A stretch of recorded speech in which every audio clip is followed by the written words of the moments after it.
Hi, we're Round the Archives, your local podcast. We make excitement.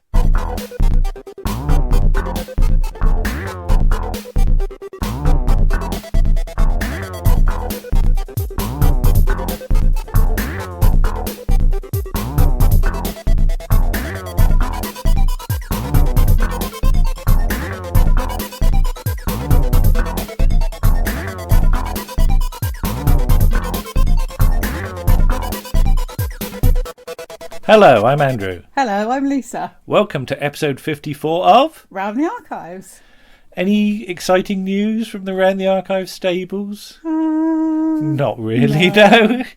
We're carrying on as before. We are. We're in another lockdown, aren't we? We are in another lockdown, yes. So, yeah, we can't poke our noses outside, so we've got to do this instead. Yes. But lots of exciting things coming up in this episode, we hope. Mm-hmm. And quite a bit to fit in, so let's not faff about. No. So, first of all, here's Andy and Martin from the A to Z of UK TV Drama podcast telling us that A is for Abineri. Hello and welcome to an A to Z of TV drama characters. Hello, Andy. Hello. This is our wild new experiment to try something else. Hence the laughter. Hence the laughter, yes. We're not sure this is going to work, but never mind, we'll try it out anyway. Andy, I've got an A for you. Have you?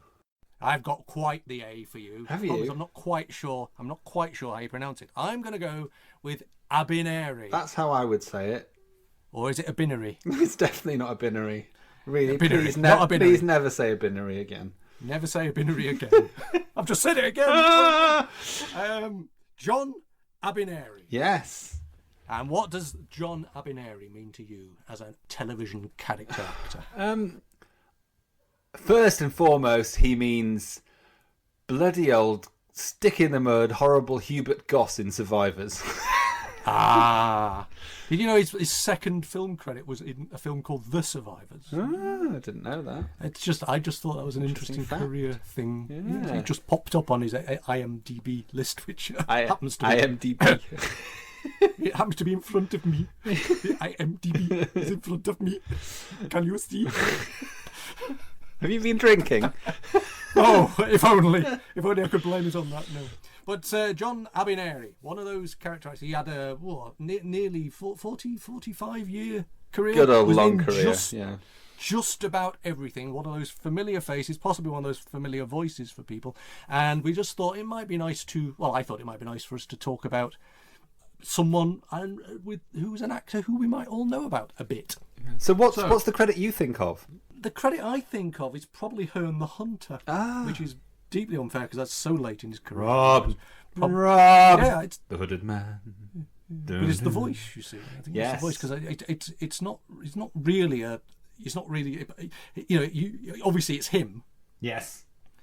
But I kind of mostly I remember it as this spectral figure making these pronouncements, and it's obviously because he had that kind of voice that that people sort of found appealing, or there are those actors, aren't there, from that sort of era who had sort of, would you say, radio voices or projection voices or theatre voices, but they seem to find a nice little niche for themselves doing stuff that was mostly voice work. Yeah, I mean, he's such a good example of a character actor, isn't he? I mean, Spotlight used to have it divided into regular actors, and then there were character actors. Special. Yes. And some of the people in actors you don't want on your poster. Yes, and sometimes you'd see these people in this section, and they did look a bit potato-faced, I have to be honest. And you could see why they're in the character section. Paul Whitson-Jones. Yes. Why did that come to mind? That's very so rude. Do you actually think, though, we don't have that kind of variety of character actor anymore? I just don't think it's the same sort of distinction. I think that used to be, you were told, I think, as an actor, or whether you were going to be a character actor or you could go for a lead, or you know what I mean. So everyone's had work done these days, and all have perfect teeth. Well, they all look beautiful, and they've all got that. Well, I was going to say, in the Spotlight thing that always used to make me laugh, the more recent ones, is the guys never have any tops on. And they've got their shoulders, but I always think, yeah, okay, but surely not every part is sexualised in that way. But honestly, it just makes me laugh. Makes me laugh! So Survivors. Could you? I hesitate to mention it again, but you've written a book. Oh my god, how boring is he in his books? No, it's fascinating. The anecdote. It's just it makes it difficult for me to sort of go, I shall pronounce upon this when I'm, you know all the facts. You have them at your fingertips, your very fingertips. The John Abineri anecdote, which I should tell you about, is that when he arrived on Survivors, he was a different man to the one he left Survivors on. Survivors changed his life. Good Lord. Did he go and start growing potatoes? Absolutely. Totally. The whole cliche, the whole thing. I mean, it was the time of the good life and of Survivors. So, yeah. Basically, he fell in love with Cherry David, who was the wife of the main guy who ran the commune where Survivors was filmed in Series 2 on Callow Hill near Monmouth. Okay. And he fell in love with her, and it was very free and easy up there. It wasn't like he took her away from her husband, because it wasn't like that. They're all a bit... It was a bit commune-y. So it wasn't just actors. So I think the actors fitted in very well. But the interesting thing about Cherry is that she was based... that Pet was based on Cherry, if you remember the character Pet Simpson, played by the wonderful Lorna Lewis. So it's sort of very free, sort of earth mothery, matriarchy sort of character. But anyway, they fell in love. They had an affair during Survivors. And after Survivors, he was never the same again. And he kind of went all earthy and organic and hippie-esque. And June Hudson told me a story about how she once met him in BBC TV Centre reception. And he just looked like a sort of like... He'd gone completely rogue. He looked like a... I don't know what. Was he by any chance covered in green paint at this point? No, I don't think it was while he was making Power of Crop. But certainly he was like in like a leather jerkin and sort of like in roughed up boots and, you know, man of the land, but also hippie-esque. And that was his life after that, because he stayed and he actually lived at the commune after that. I don't think he lived there all the time, but certainly a lot of the time. And when I was up there doing some location hunting, like sad fans do, we met some, I think it was Cherry's daughter, and she said, I bet you want to know all about John and all that went on. And I said, actually, my book's not kind of like that. I'm more interested in the production. So I actually passed on all these salacious stories. Whoa, the tabloid version of Survivor. Yes, I was like, no, I'm not here for that. The National Enquirer presents Survivors, all the sex, all the cocaine. Oh, in italic typefaces.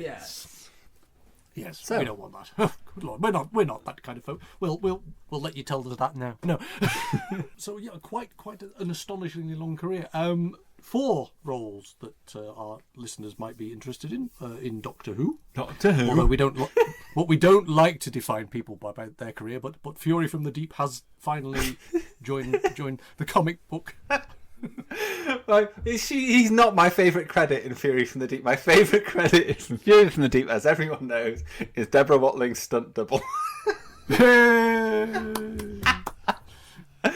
Played by Sarah Leesmore, Martin Leesmore's wife. Anyway, sorry. That was naughty of me. No, it's fine. But famously, Van Lutyens. Yes. Van Lutyens has a crypt somewhere, I believe. No, does he? No, it's the Lutyens crypt. Oh, but there we go. good. We don't talk about that. Oh, okay. Or bit of architecture O level there, mate. Oh, wow. But Van Lutyens, of course, nowadays you couldn't possibly cast a... You would have no. Well, that's not true, is it? Because they make Van der Waal with English actors. So sadly, you know. But you kind of feel that in because he played a lot of foreign parts, didn't he? He did, including ones that unfortunately we can't avoid talking about, which Last of the Mohicans and Hawkeye the Pathfinder, in which he played a Native American. And he got an Emmy. Chingachgook. He was very good. I haven't seen Hawkeye. I've seen Last of the Mohicans, and he's very, very good. Not as good as Philip Maddock. Philip Maddock steals it, but it's as the Maddock will. Yes, as what was his character name? Ooh, can't remember. He was good, but yeah, they're very good, but impossible to watch now. You can't really. Wouldn't have been Hawkeye, would it? No. Hawkeye's played by Kenneth Ives, I think. Right. The director. Okay. So they actually shared credits in that and The Power of Kroll. Oh, Philip Maddock. Yes. Maddock. Yes. And John Abineri. Yeah. Oh, hello again, John. Oh, I've hello got it. again, Phil. Philip Maddock was Magua. And he was the evil one who just killed people. I think he kills Patricia Maynard in that. It's quite horrible. Oh, well, Troughton wanted this job, you know. Sorry, that deserved a bit of an applause there. Anyway, yes, never mind. Yeah, it's hard watch now because you think, no, this is wrong. It's of its time, but it's just like, you can't do blackface. Sorry, no. But like say, Emmy, nevertheless. Gosh, you know? yeah. So the Survivors thing, he kind of comes in the third series, doesn't he? Second. Second. First episode of the second series. He's in series 2 and 3. Oh, I thought he did the Dennis Lill thing of doing a one-off part and then coming back. No. He's in. Oh, he's in throughout series 2. He's the thorn in the side of the White Cross community in series 2, and he's a right bloody pain to rewatch. Right. Yes. Right. Is he basically the replacement for Talfrin? Yes. Talfrin. He is. Yeah. And you basically need a common. Yes, you've got to have a common villain in Survivors. You common can't. I mean, there's a lot of middle class people who are nasty in Survivors, but he's common, and yeah, it's not a good class message, really. It's kind of peculiar how I mean, I think we've talked about this before, but Survivors, the poshos are always running things. Indeed. An actor who he kind of makes me think of a bit is Ron Pember. And I don't quite know why. I think maybe it's just because they appear together in Secret Army in the episode Prisoner of War, when he plays Bertrand Lecoq. And I think they're very similar characters in that, to the extent that I almost forget he was in it. But he does have quite a range, and he sometimes gets bumped off early because I mean he can play posh as well as right common, and commanding. I mean for the Doctor Who fans, he of course does Ambassadors of Death, which is possibly where he's. I mean I don't think if you're thinking, oh, I can't picture his face, the green guy in Power of Kroll isn't really the place to go. No, Ranquin, I think you mean. Yeah. But General Carrington probably think, oh, that's what he looks like. Yes. But he has that weird thing, doesn't he, in Death to the Daleks, where he turns up for, is it episode 1 only, and he gets killed? Well, there are some... It's so early. Who's the, Harry Taub, who keeps turning up for one episode and getting bumped off? It's like... you think Harry Taub should have had a major part, and every single time he turns up, he does the first episode, and then he's down the pub or whatever. It's kind of, it's odd.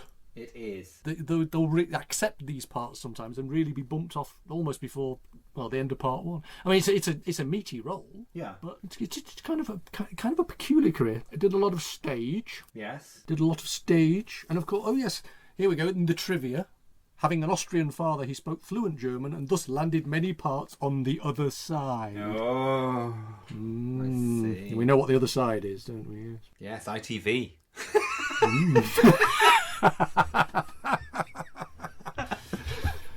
That's that old goodies joke, isn't it? The ATVs. Yeah. The credit that I think is really weird is there's a very good series. Well, actually, it's not great. I did it for Around the Archives, actually, Maelstrom, and he appears in that, but he's literally in 2 tiny scenes. And the other person who's in 2 tiny scenes is none other than Lorna Lewis from Survivors. And they have these tiny parts, and yet they flew them all the way over to Norway for no good reason, just for these tiny little roles. He plays the owner of a fish factory, a herring factory. You couldn't get more Norwegian. He's called Olav Tunheim, and it's so funny that he's just there for a few minutes. I'm so Norwegian. Yes, exactly. Do you want to cop a whiff of my herring? They'd sit there in the dark evenings knitting their own massive jumpers. Yes, that's all they do. That's all they do. And of course, famously or infamously took over from Duncan Lamont in Hostage. Yes, he did. Because did Duncan Lamont die at that point? It was, wasn't it? Yeah. Basically, yes. Duncan Lamont, who is also in Death to the Daleks, keeled over. And Secret Army Series 2, which is why my mind's getting mixed up here. Okay. See, everything's connected. These character actors, they literally would come in, do a couple of days, and as well as being in the potato-based section of Spotlight. Well, I mean, if you're going to grow potatoes, you might as well. But 161 television credits, so people will recognise him from stuff. I would hope so. That's the beauty of it. He's in lots of things. I just felt he even does Emmerdale. Look, it started raining again. Look at that.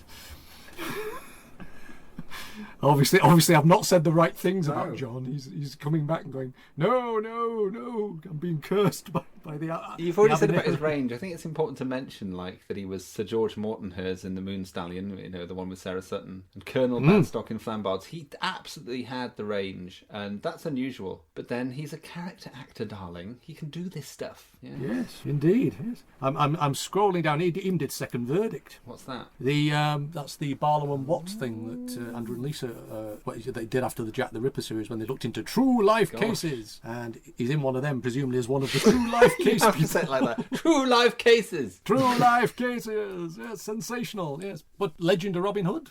Sir Kenneth Neston. Not a character I remember much from the Robin Hood stories. I don't think I've ever seen that. I have it on my shelf, but I've not seen it. You actually sort of scroll down these things and you think, oh yeah, softly, the General Hospital. This is all the things I used to watch in the day on Z Cars, Barlow. He was obviously on a bungee for the Barlow series. He has lots of credits with Michael E. Bryant. Michael E. Bryant loved him, which is why he was in Death for Daleks and Secret Army, but he also cast him in A Tale of Two Cities as Road Mender. I mean, had he pissed Bryant off? There's a credit. He gets 3 episodes as the Road Bender, though, but he's not named. No. Bit of a thin script this week. So what am I, darling, this week? Michael looking down the floor, trying not to get his eye on. Yeah, Road Mender. I don't even like the smell of tarmac, I'll have you know. Anyway, I feel that was a very thorough exploration of Abineri. Well, we just thought we'd try what we should also say is the sons of Abineri. There are 4. No, there are 4 children, aren't there? There's a Jasmine, so they're not all sons. We never. Very sexist of you. Are you sure? Well, possibly not. You have Sebastian, don't you? Sebastian and Daniel are the ones I know. Sebastian. Yes. The actors, yes. And Jasmine and Robert probably went off to do something else. Well, I think that they were the progeny of the commune lady. I think Sebastian and Daniel were first married, and then their commune progeny. That sounds terrible.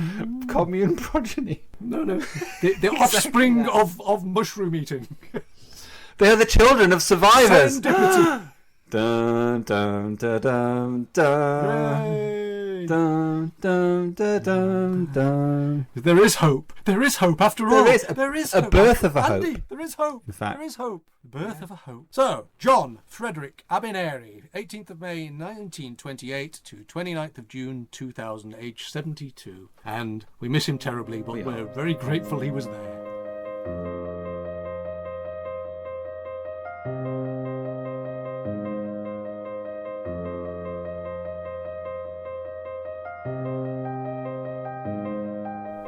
Thank you very much to Andy and Martin for that. Thank you, boys. That's a very interesting article. Well, they, of course, can be found all over the internet, can't they? With indeed. Andy's own podcast, which is World Enough and Time, looking at Doctor Who. Andy and Martin working together on an A to Z of UK TV drama. Yes. And Martin now has his own show, Vision on Sound, on Fab Radio FM. Every Sunday, 7 p.m. Yes, and that's also available as a podcast. And he also turns up on the Shy Life podcast as well. He does. He's all over the place. So, yes, lots of Martin for your money. Now, well, we've done Abineri. So why don't we look at a show he's known for? Yes. As we take a look at Robin of Sherwood.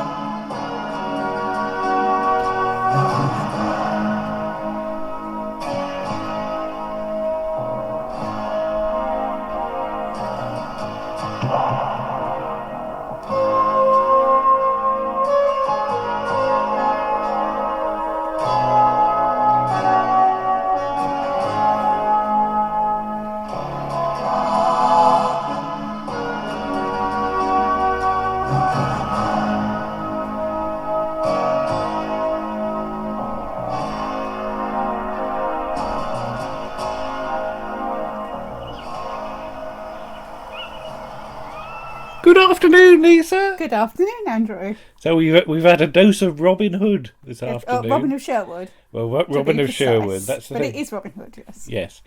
And is this the definitive version of Robin Hood, do you think? I think it's one of the best versions of Robin Hood. Yeah. It's certainly the version of Robin Hood that every version of Robin Hood since has based their story on. Because in this, obviously, you get Nasir, who's a Saracen. Yeah. And every version of Robin Hood after this has a Saracen character. Yeah. Every version. Okay. So, Richard Carpenter could lawfully claim that all versions of Robin Hood have nicked off of him from this point onwards, yeah. But did you watch it when it was on? Because it's 1984 to 1986. Yes. And I will fully admit I don't think I watched any of it. Right. For interesting reasons. Because I saw it at the time as being very much a rival to Doctor Who. Yeah. Like the A-Team was always being sort of yes. shown as. And the fact you've got a young, attractive male lead really wasn't what I was, you know, watching TV for. I saw the Doctor as a sort of eccentric intellectual, and Robin Hood was a bit too clean cut and pretty for me. I think, because if I wasn't a success with the girls, then he shouldn't be either. I certainly saw the third series with Jason Connery in. I possibly saw the second series. I'm not sure I saw the first series. Yeah. Because again, as with Doctor Who, not at this point, but from the next series, from Colin Baker's first series, when it goes back to being on Saturdays, we visited my gran on a Saturday, and I wasn't allowed to really watch anything. And if I did watch anything, it would have been in black and white. Okay. Because she had a black and white television. With flat lemonade, no, she had flat Coke. Oh, flat Coke. Yeah. All right. So I don't think I did see it. I don't know if I saw the next series because I was 12 in 1984. There was no way I would have been allowed to not go. But I think maybe by 85, 86, I was that little bit older and I was allowed to have a little bit more freedom and I was allowed not to go if I didn't want to. Well, when it was on in 84, it was April, so you would have been 11, wouldn't you? Yes. Yeah. Actually, in fact, yes. So I definitely wouldn't have been allowed to stay at home on my own.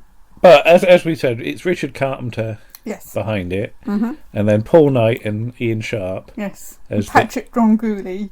Or however you say it. However you say it, Because it's HTV. Yes. And HTV have got a long and noble history of, I don't want to say pagan stuff, but slightly weird West Country stuff. Weird mystical stuff. Yeah. Yeah. And that is, I think, one of the selling points for this series for me. Because if it was just straight down the line adventure stuff, it would be less interesting. Yes. But the opening episode is Robin Hood and the Sorcerer, which is in 2 parts. It is. It's quite an obvious episode title, really. Yeah. But I guess it tells you, it sets up the stall, doesn't it? Though you did say, should it really be called Robin Hood and the Sorcerer? Because the Sorcerer of the title is Simon de Bellem, played by Anthony Valentine, and he doesn't really feature heavily until episode 2, part 2. So should part 1 be called something else? Yeah, or Robin and Herne or something like that. Yeah, don't know. But yeah, the sort of mystical side of it is covered first of all by John Abineri, of course. Yes. And we should say that Andy and Martin's article inspired us to do this. Inspired this long overlook at Robin of Sherwood, because it is a series we should have looked at a long time ago. Yeah. Long overlooked version. But you've got Anthony Valentine as the Sorcerer. Yes. I mean, Anthony Valentine, at this point in his career, has mostly played, apart from Raffles, who is not a complete good guy, he's mostly played bad guys. Yeah. He's got that kind of look that lends itself to the villain. So, but he clearly has some sort of power, because he can make sort of wind happen, if you'll pardon the expression, and he'll set Robin's bow on fire, and then he does this thing, waving this sort of dagger about. Scimitar thing, isn't it? Yeah, which causes damage at a distance. Yes. Yeah. Which is interesting. I think the logic behind it, certainly, I've been reading the first volume of Hooded Man by Andrew Alton, which is Milk's excellent 2-book look at Robin of Sherwood, and in that, his logic is that these things happen because people believe they happen. Yeah. Because they don't know about science, if anything unexpected happens, they believe it's magic, and because they believe it happens. Okay. So, because I think Mission Carpenter was at this point, because this series, actually, this is the only point in the first series where you get the magic. Yeah. For the rest of the series, it's pretty much straight action with a little bit of mysticism with Herne. Yeah. In the second series, you get Swords of Wayland, which is the sort of devil worshipping nun. Yeah, it's Rula Lenska and her naughty ladies. Yeah. So, and then in the third series, you get Richard O'Brien as a sort of, not sorcerer, a weird sorcerer. Yeah. But in the way that only Richard O'Brien can play it. But it's obvious to me how much the Doctor Who story, Robot of Sherwood, has drawn from this first episode, especially with the arrow shooting scene. Yeah. I would also say that particular scene in the story has been done in every version of Robin Hood ever. Yes. Even the Disney version where he's a fox. Yeah. But you can tell that Mark Gatiss is drawing on Robin of Sherwood here. Yeah. Well, he is with the Sheriff of Nottingham a bit, because the way the Sheriff of Nottingham is played, because Nicholas Graves plays him as slightly unhinged. Yeah. Something which Alan Rickman later copies in Robin Hood, Prince of Thieves. He's definitely the best part in the film, Alan Rickman. Yeah. But yeah, he, in Robot of Sherwood, he gets Ben, whatever his name is, to slightly overplay it. I think he might have seen it when he was younger, actually, and basically be basing his performance on Nicholas Grace. Ben Miller. Ben Miller, yes. We need to remember everything. Yeah. But it's also funny that Robin turns up in disguise as an old man. Yeah. And Anthony Valentine, when he's playing Raffles, he does exactly this sort of thing. And I sort of want him to go, well, I've done that sort of thing before. He is not an old man. Yeah. Now, let's talk about John Abineri with his horns. Yes. Living down Wookiee Hole some of the time. Yeah. That's where they go off to have their meetings, He'd have to keep isn't ducking, it? wouldn't he? I'd take his hat off. Oh yeah, that really low bit in Wookiee Hole. Even I can't get through that without bending over. Yeah, God, yeah, that is low. And I am short. And it's all lovely and it's all lit very nicely. Yeah. And the trouble is, I can't help thinking that when John Abineri's there, round the corner there's a load of like cave-aged cheeses and things like that. Yeah. So yeah, I'm a little too familiar with Wookiee Hole, you know. But it does make great use of its locations, doesn't it? Yeah. Yeah, the whole sort of foresty stuff. It's beautifully shot. Like it's usually framed with greenery in front of the camera and then sort of pulling back to show. So it makes it look very lush and very inviting. I feel that it wouldn't be that comfortable. Though it wasn't the case that the recce they did to start with. Yes. There was a lot less greenery. Yeah, they did the recce in sort of February. And when they went back, he was like, Ian Sharp, who is the director for the whole of Series 1, went, oh God, where? There's leaves everywhere. There's leaves everywhere. I don't know where I was going to film it. But how do you think Michael Praed works as Robin? I think he's really good. Yeah. Yeah. I mean, he's possibly slightly too well spoken because he's meant to be. Well, I think the idea is that his father, who's killed in the first few minutes of the episode, is sort of minor nobleman. Yeah. Doesn't Michael Praed do his voice? He does do his voice because apparently the actor who plays him, who is also his stunt double, had a broad West Country accent, and I think they went, "Oh, that doesn't really work." You see, I have to object to not having a broad West Country accent. The problem with that is, I think it's just where it's located. I think they figure he would be a local man because he's meant to be very much a class hero, isn't he, for the working man, isn't he? Yeah. Yes. So he is a little posh. He's a little posh, Michael Praed. Yeah. It works better in Series 3 because obviously the second Robin of Sherwood is Robert of Huntingdon, and he is posh. Son. Yeah. So it's okay. But yeah, Michael Praed is he could have possibly played it a little bit more common. Yeah. But he's 22 when he takes on the part. It's it's his first big break, so. Because we have to think about the sort of whole historical period here, and the Norman conquest and the aftermath of that, which we're still feeling 124 years after. Yeah, that's the thing, because they do talk about Hastings, and we've been watching Enemy at the Door as well, haven't we? Yes. And I'm starting to sort of think of the parallels here, in that England at this point is very much an occupied country, isn't it? It is, and it's the fact that it's been occupied for that amount of time just doesn't make it any easier for people. Yeah. I mean, the Normans basically can do what they want, when they want, to who they want. You know, as he says, if they'll knock down a village just so that Prince John can hunt. Yeah, because I mean, we open with Much having shot a deer, and that's you know. Yeah, it's all Much's fault. that really gets you into trouble in these times, it gets doesn't your it? hand chopped off. Yeah, but I mean, we can also draw parallels with Blake Seven as well, can't we? Mm-hmm. I mean, Blake Seven is I think it's been acknowledged, is influenced by sort of the Robin Hood thing, because you've got the whole band of merry men. They're not that merry, are they? No, and they were known as the Merries, the group. Yeah. But and one lady. Yeah, and a lady. We'll talk about it in a minute. But yeah, Ray Winston as Will Scarlet, for example, is really, really good, isn't he, in that part? He is, because Will Scarlet, in previous versions, has always been this sort of slightly dandyish character. And Will's, he's just angry. He's just angry. Yeah. And Ray Winston, there is nobody better at angry than Ray Winston. Yeah. And he's got grounds to be angry because his wife's been raped and murdered by soldiers. So he's angry at everybody. Yeah, I mean, there's some strong themes for what is family entertainment, I guess. Considering this was shown at 6 o'clock, there's a lot of usage of there's some language. Of swear words, which I'm not sure Mary Whitehouse would have enjoyed. Yeah.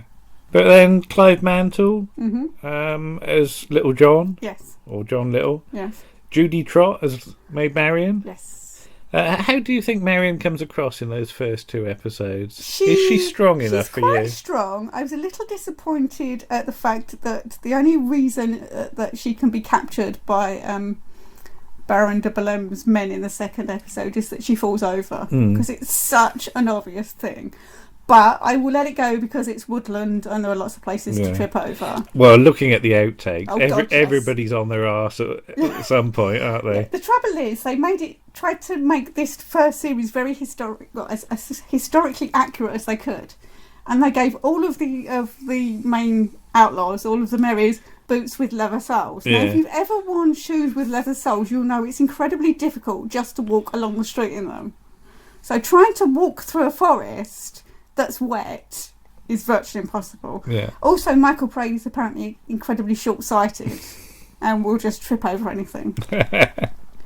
You've got something in common then. Yes. Let's talk about Phil Rose as Freitag as well. I really like that scene where he's objecting to their plans for sort of getting Marian to Anthony Valentine. Yeah. It seems to me he's the only honest person in the room. He is. Yeah. And I like that. And he has a very good funny fight scene, doesn't he? Yeah, where he blesses one of the soldiers and then just, when he bows his head, he hits him just clonks him. Yeah, with whatever he's got in his hand. Yeah, I mean, the sort of sum-up scene at the end, we won't go into too much detail here, also made me laugh when they're firing their arrows, their flaming arrows. Yeah. And again, there's lots of good outtakes of all that going wrong. But Nazir turns up at the end, doesn't he? And I said, it's a great scene, but how did it work? Did he see him doing it, ran home quickly, got his bow and arrow and set light to the end of it, or what? I'm assuming he already had his bow and arrow with him. Yeah. Because he carries it. I know he does. Yeah, so, and I assume they've got a fire. Yeah. Which is where they get their flaming arrows from. So he just dips one of his arrows into the fire. Dips his wick. Yeah. That's a good expression. Because I noticed in this episode, because Nazir's got 2 swords, hasn't he? Yeah. And he wears them on his back. And at this point, if you look, the scabbards are crossed. Yeah. Which they stopped doing after an episode or 2 because he couldn't draw them quick enough. Yeah. Without help to be of any use. So in the end, they just put them side by side, so you can just pull them out. Yeah. I'm doing action. Yeah, and you said that Robin's sword loses his family jewels. It's got jewels on it in this first series. I think Michael Praed spent an awful lot of time skinning his knuckles on them, so they removed them for the second series. But I'm interested in how fluid the filming is sometimes for this, because the whole thing about Nazir is that he was supposed to be killed off, wasn't he? He was. Yes. Yeah, and then he isn't. No. He basically Mark Ryan knew, I think, Paul Knight. Yeah. Or no, Ian Sharp, I think. And Ian Sharp went to see him and said, I've got this part in this thing I'm doing. Do you want to come along and do it? Because he could do all the fighting. So it saved having to sort of train him too much. And he turns up and he makes such an impact that his character name gets changed. He was meant to be Edwin the Archer, or Edgar the Archer, I can't remember what he is. And then he becomes Nazir, this Saracen, and he was supposed to be killed off. And then I went, should we keep him? He's really good. And he's quite good looking as well, and apparently certain female members of the crew appreciated him. Okay. So Ian Sharp was like, yeah, we should keep him. And they just persuaded Richard Carpenter, and Richard Carpenter came down and went, oh yeah, he is good, we will keep him. And the whole thing with the man, the old man and Arthur the Rat, yes. who is a very good acting He's a rat. very good acting rat. Was sort of added as well. Yes. How did they get out of the sort of jail thing at the bottom? Originally, they were going to just have a normal sort of a jail, like a cell. Yeah. And somebody was going to reach out and grab the guard and slap him against the thing. And somebody said, well, of course they would have just had Martha. Stop playing with that. Sorry, Martha's playing with your end. Martha's tugging it. Yeah. They would have just had dungeons. So they drop them in the dungeon. And they're like, oh. How do they get out? How do they get out of it? Nobody's got a step ladder. And then they said, oh, we'll stand on each other's shoulders, but then that means we have to leave somebody behind. And they go, aha, what if there's an old prisoner in there? And he just stays there. Because he's got a rat. Because he's got a rat, and he can't leave the rat. He can take the rat with him. But he's a bit, he's been in there a long while. And I've never seen a rat find the camera so well as that one. What were they waving at it to make it look at the camera like that? It was brilliant. Superb. But yeah, I really enjoyed those 2 episodes. Yes. And yeah, we've done some of them at some point. I don't think we've ever finished the whole series, have we? We should watch the whole series properly. But we will jump ahead now to Jason Connery. Yes, to see how he is introduced. As the new Robin Hood. Yes. So we'll be back later. Yeah. Bye-bye. Bye.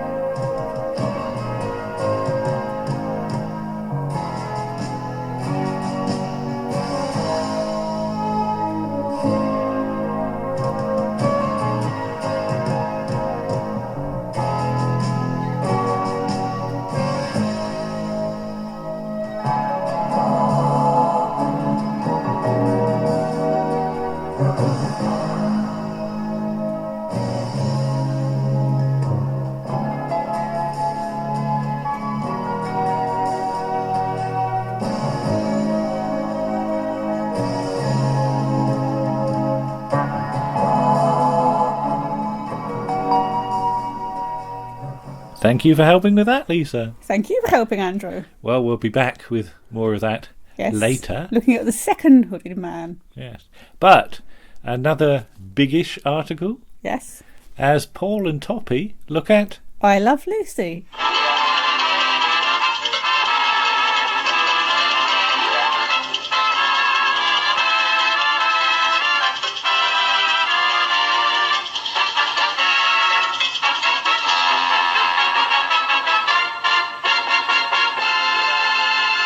Hello, Round the Archives people. It's me, Paul Chandler, Shyetti.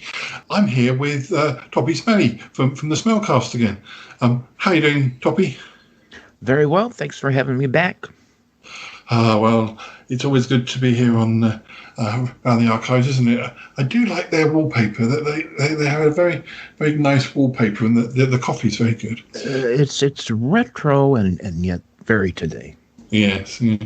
Well, this time we're going to be talking about a show that I never really watched until very recently. I'd seen the odd episode, but, I'm talking about the show I Love Lucy, which is, the first season aired almost 69 years ago. So this must be one of the oldest series that we've covered on Round the Archives. But Toppie, you're a lot more familiar with I Love Lucy, aren't you?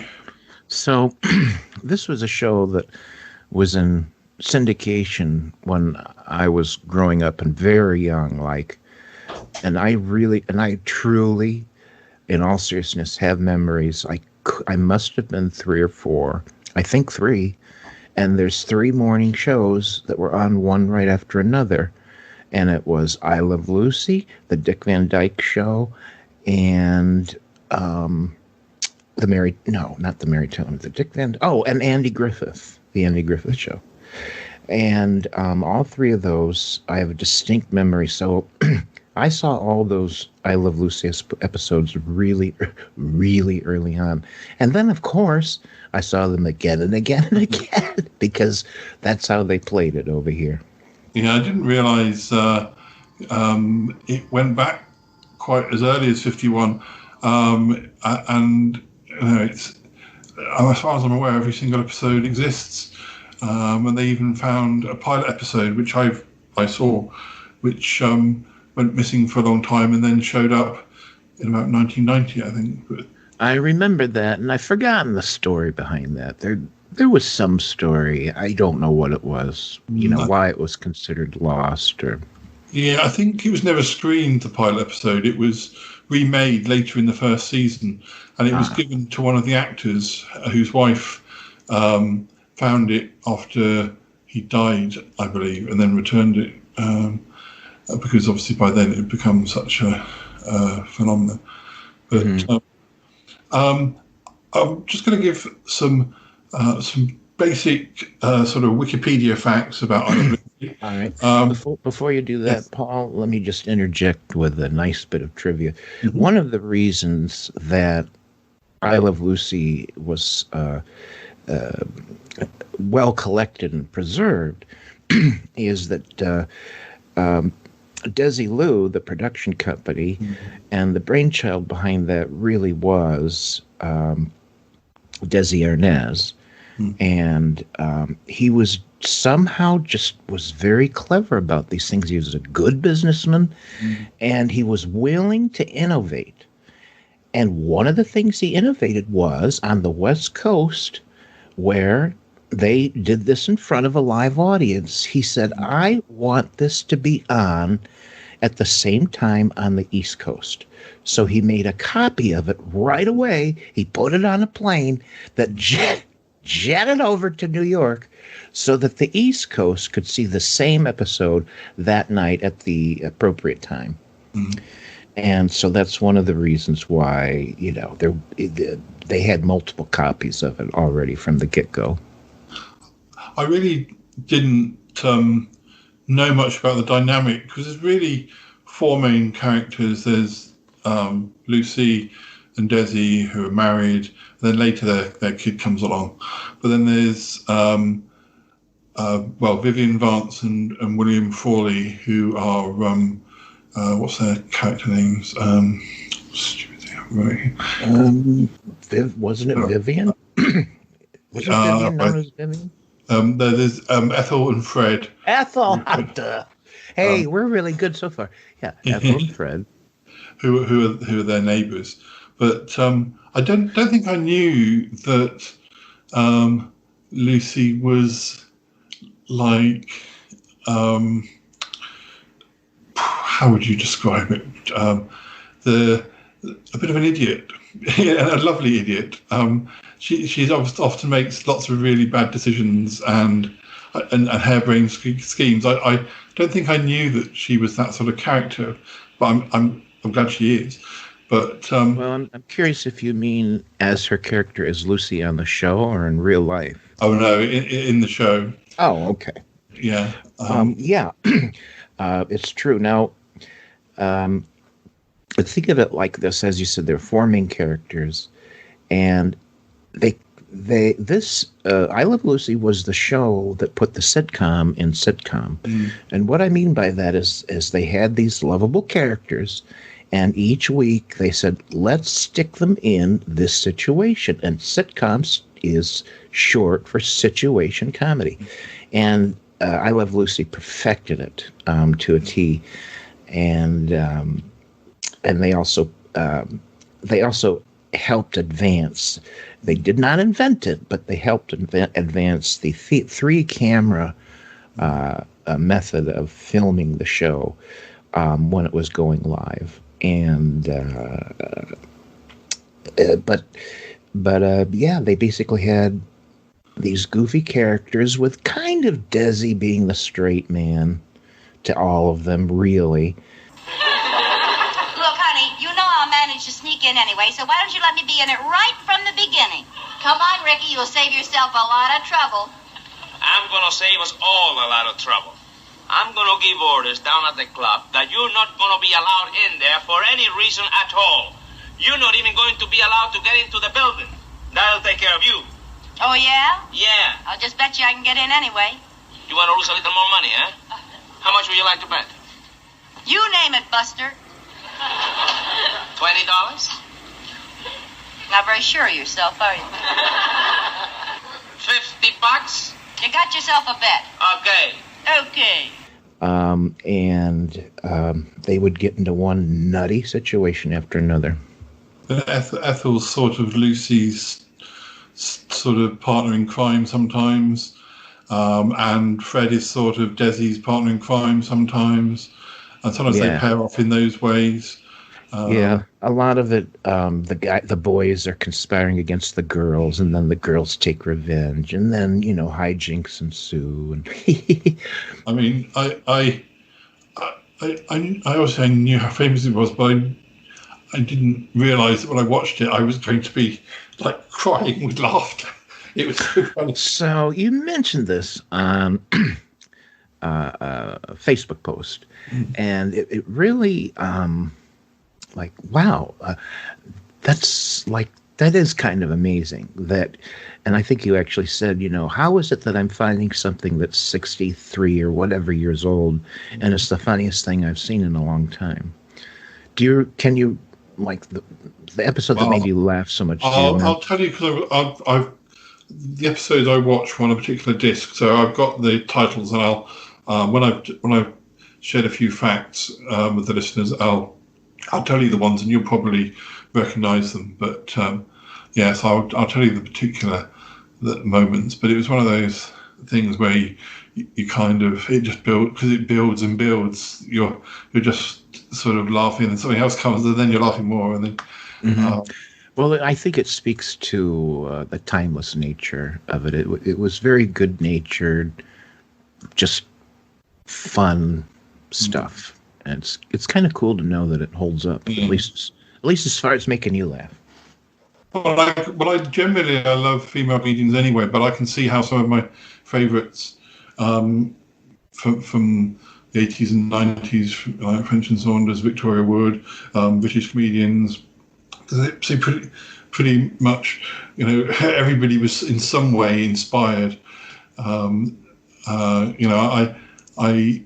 think it's the slaps, probably the slapstick stuff, and the fact that it's a woman doing it, and I think it might be because when I do my own acting and when I play my own versions of myself on the shows that I do, I tend to like to be a bit stupider than I hopefully am.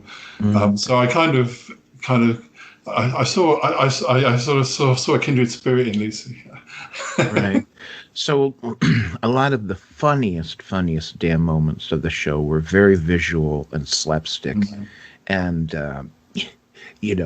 and it would go on, for as long as they could stretch it to be funny, and they always knew when to stop too. But they were just hilarious situations, and for a couple 2 minutes there wasn't any dialogue. They were just doing this thing.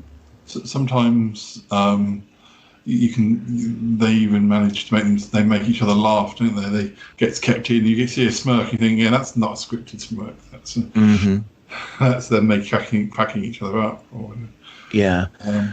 I think their habit was they would film 2 go-throughs, and they didn't edit them together, to my knowledge. There wasn't time to do that, but they did say which was the best one, and that's what they went with. I think we did that. Because it does seem quite. I've seen other shows from the 50s and or British ones and I'm surprised how sort of. I thought there must be some editing involved, or maybe it's the different cameras. Are you sure there's nothing on your mind? No, not a thing.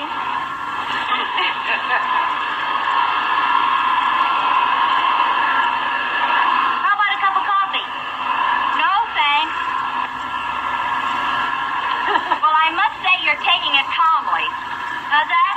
I said I must say you're taking it calmly. Now it comes. What's on your mind, Ethel? Look, honey, you don't have to pretend with me. I come to you this morning not just as a landlady, not just as a friend, but as a shoulder on which to weep in this time of crisis. Well, I think you've been twisting those curlers too tight. Oh, honey, you're wonderful. It's not every wife who can keep her sense of humor when her husband's running around with another woman. Oh, Ethel. Where'd you ever get an idea like that?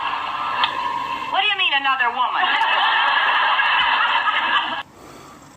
But so before we go on, there were 181 episodes between October the 15th, 1951 and May the 6th, 1957. But then there were some sort of 1 hour specials in sort of from about 57 to 60, which, although had a slightly different title, are sort of considered part of I Love Lucy because they still had Ethel and Fred in. But I've also seen, because they have attempted to colorise some episodes, but the set, you'll be glad to know, Toppie, that the sets that I was watching were the original black and white. And I was surprised how clear the picture was, because again, I've seen stuff in the 50s from the UK, and it's pretty muddy and not half as clear as, because I started with the pilot episode and that was a bit, not as clear, and I thought I was kind of expecting the rest of it to be a similar condition, but the rest of it was much better. Well, let me ask you, Paul, because I don't know if it's been restored, but you have a collection. Does it say anything about this is a restored negative from a negative or anything? No, I don't think it is. It's got 16 episodes on, and it's like it's a 4 DVD set, but the first 3 discs are the episodes, and then there's lots of extras. It's quite interesting sort of extras as well. Sort of supposedly rare stuff.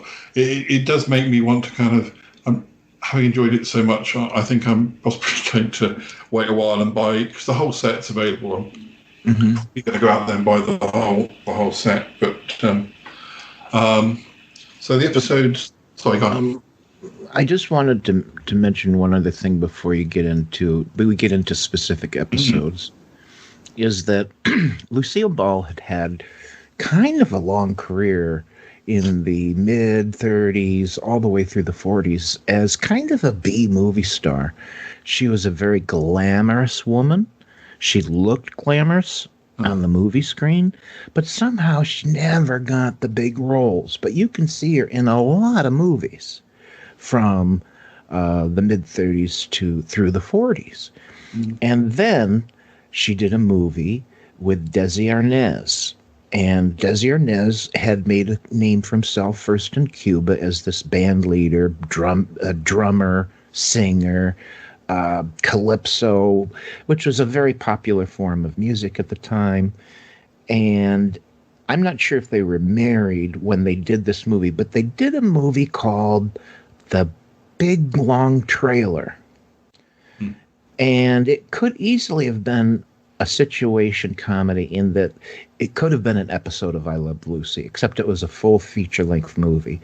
And in this movie, I think they saw the potential, and I think others from TV saw the potential. These guys would be great in a TV series, and that's how it all started. Up until the point I started watching this disc, I only remember watching one random episode, which I guess was a famous one, but it's not on this set. It was from about 1955 or 56. There seems to be a series of episodes where Lucy goes to Italy, and it was one where she kept having to run up and down stairs to answer the phone.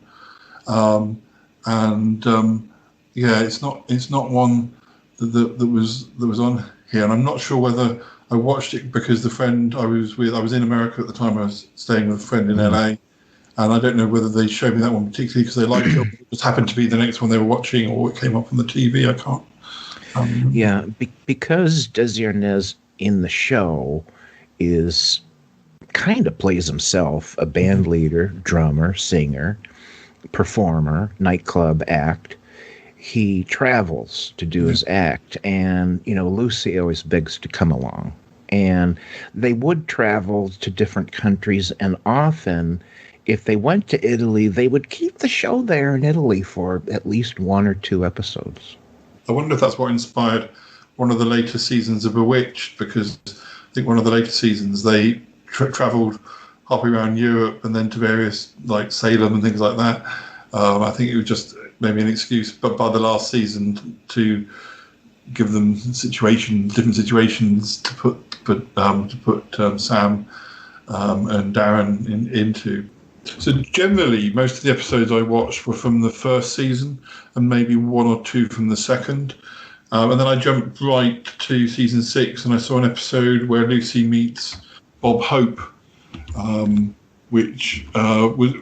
It sort of showed it was a good indication of how the show had, because although Ricky was in entertainment in the first season, he wasn't hanging out with famous people. But by the 6th season, there are more famous names and more famous guest stars, probably because the show was popular and because Ricky had moved up in his career. It was more because the show was successful and TV and movie stars were willing to come on because it was sort of a thing to do and it was fun. And they had a lot of that. I only remember 2 offhand, Christopher Reeve, who came on as Superman, and John Wayne. But there were many others. Yeah, I mean, by that point in the show, it probably benefited from those famous faces. But certainly in the early seasons, there's no need for any of that. So some of the ones I watched, other than the pilot, there was one called The Diet, where Lucy wants to be on one of Ricky's show, but he says that she's too big to be in the show, so she tries to lose weight. But then there's this scene, this is the first scene that really made me cry laughing, was where she ends up under the table, the dog's begging for things, and she's fighting the dog for like pork chop or something. Oh my God. Absolutely hysterical. And the dog is like, the dog's acting really well. And she's doing she's begging, and they don't. It's just, and there's another scene in the episode that made me absolutely laugh. It's because she goes, she gets, well, the first time before she goes on the diet, she goes to the audition with all these girls who are about in their 20s, because I think I did my sums, and I think in the first season Lucille Ball was in her late 30s, I think. So she's about 15 years older than the people who are auditioning. So she kind of looks and sees how they're dressed, and she kind of changes her dress and pulls her skirt up a bit, and then tries to mimic their movements, but she doesn't manage it. But it's funny seeing her trying to mimic their dancing. And then she goes and puts on the costume they were supposed to wear, and she comes out, and it's so tight that and it's all, as you say, physical comedy. It's just the way she plays it and the facial expressions. Another one I saw was Lucy thinks Ricky is trying to murder her. She's reading a thriller, and she gets into her head that Ricky wants to kill her. And that's very ridiculous.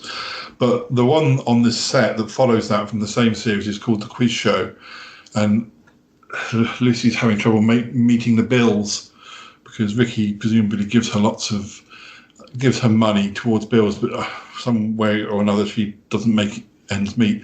So Ethel suggests that she goes on this quiz game, and it's where it starts off where she has to wear a sou'wester, and every time the word C comes up, she gets squirted in the face with this soda siphon. And that's just, you can imagine, it's just very, very good source of humour. But there's so many layers of plot in this episode that are just brilliant. You can just see it coming in. So this show that she's on, they want her to go home and see her husband, and have this other man from the show who's going to turn up and say that he's her first husband, and she has to play along with it until midnight, and then she'll win the £1,000. But so she agrees to do that, but then there's this tramp wandering around the neighbourhood, and Ethel tries to shoo him away, but he ends up getting in the house, and when he knocks on Lucy's door, Lucy thinks it's the person who's going to be pretending to be her husband. So she kind of goes, "Oh, here's my first husband," and he's meanwhile, and he just plays along, and then of course, he's stealing bits and pieces from the house, stealing bananas, stealing, and then they get rid of him, and then the other man turns up. It's just sort of lots of misunderstanding and just so many humorous situations on humorous situations, and with a lesser set of actors, it probably wouldn't be half as funny as it is. Well, Lucy turned out to be kind of something of a comic genius, and they realized it really early on, and then it was just like everything was gold. Everything they touched was gold. So a lot of the plots revolved around Lucy trying to outwit or get something from Ricky. Yeah. Whether it was tickets to a show, whether it was just something he didn't want her to have, and she would say, "Well, that's not. I'm gonna get this anyways, and I'm gonna do this." And then eventually, Ricky on the sly would find out about it, and then he would end up making her look foolish because he was in on the plot by then, and he would make her do crazy nutty things just to make a fool out of her, and she would be oblivious that Ricky knows anything. So that was a lot of the shows was that.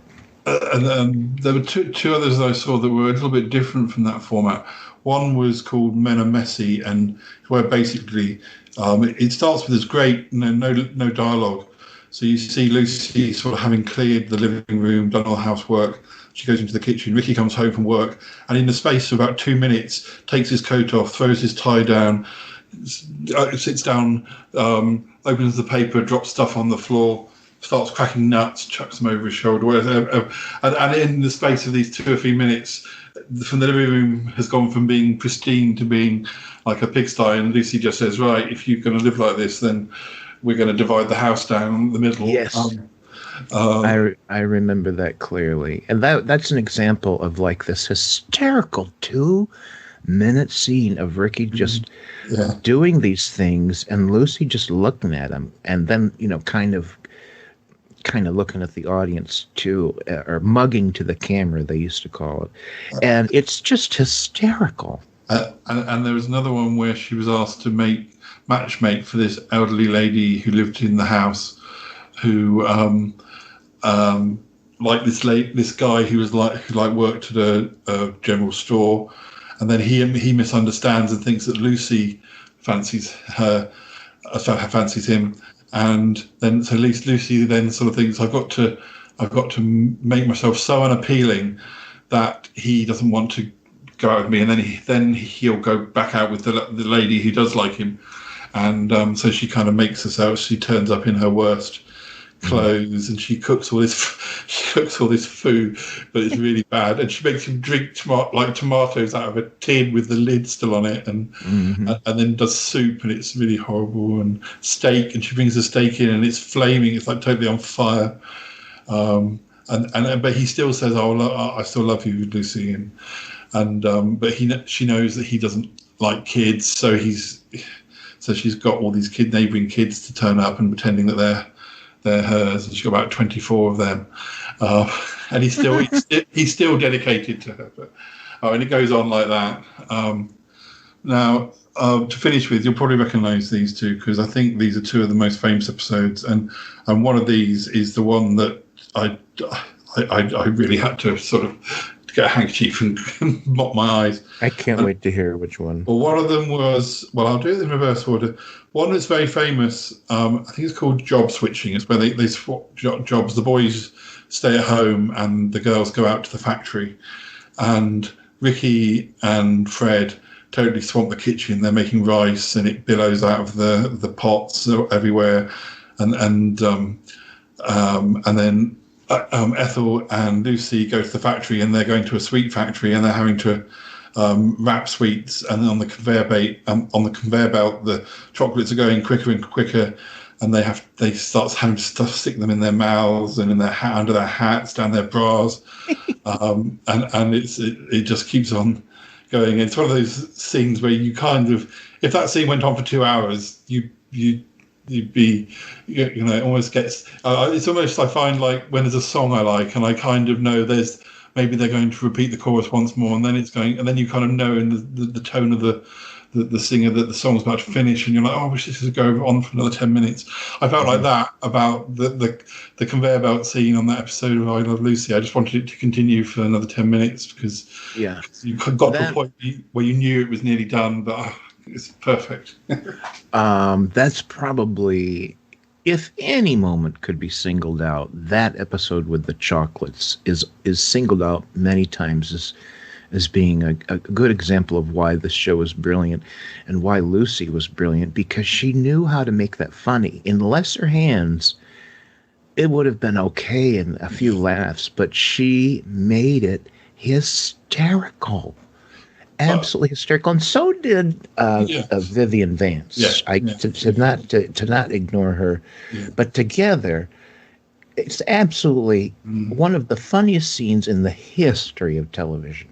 And I think I've seen that. It still gets voted right up there in sort of comedy moments. But I also think that the next one I'm going to mention also gets similar plaudits, and this is one where I would say that it's all on Lucille Ball's reaction. It's one called Lucy Does a TV Commercial.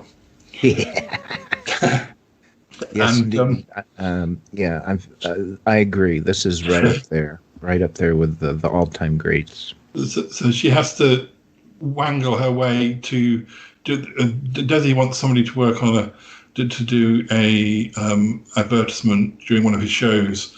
And he doesn't really want her to do it, but Lucy manages to get it in a situation where the person doesn't show up.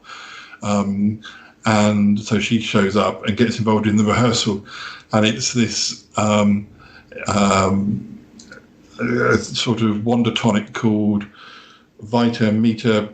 It's a very long title. But Vitamin, and that was part of the gag, was the ridiculous name of the. It was we called it snake oil medicine in the United States, and it was a bottle of what literally was really nothing more than liquor, but it was sold as medicine. It's got like 23% alcohol.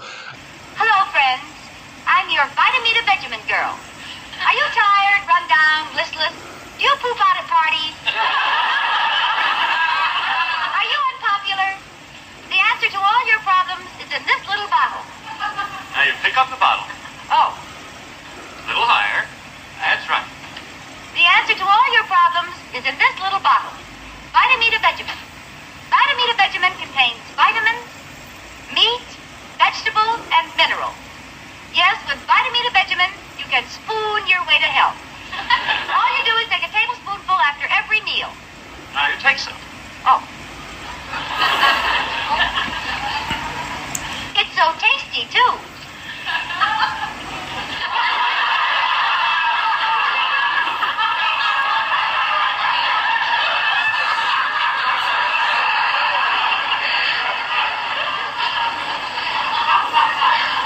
It's just like candy.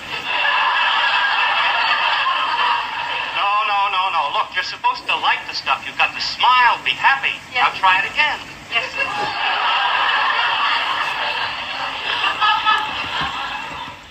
Because she has this spiel she has to go through, and she has to do quite a lot of rehearsals. And I didn't even kind of get the obvious twist to start with, because just the beginning of the scene, when she drinks the tonic, she has to say something like, and it tastes like sweets, and then her facial, it clearly doesn't taste like sweets. It tastes of course, it's horrible flavor. It tastes, and she can't help but make a sour expression, but she has to say the lines, it tastes great. And that's just hysterical in itself. But then when you realise that by about the fifth take, she's now drunk, and so she starts getting very sort of loose with the lines and muddling things up, and so you've got all that, and then when she actually, by the time she actually has to come to do the commercial, which is going to go out live, she sees Ricky singing and kind of gets to a lovey-dovey and kind of wanders onto screen, and they have to carry her off. But it's partly the build-up is so good to that one that it has to end the way it ends, and that's very funny. But it's the middle bit when she's rehearsing that is just hysterical. Yeah, all-time classic. And if you don't think Lucille Ball had to be on her mark to get the lines right in that dialogue, and she worked her ass off. That's an example of how hard she worked for this show, because she had to have gone into extra rehearsals for that to make it work. She had to have rehearsed it more times than usual. A lot of work, and she pulls it off like it's just amazing.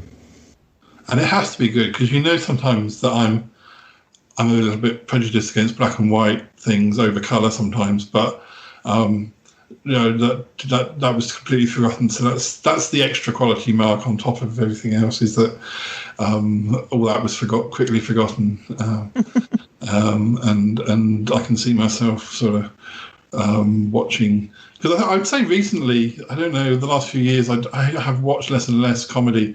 Don't know why.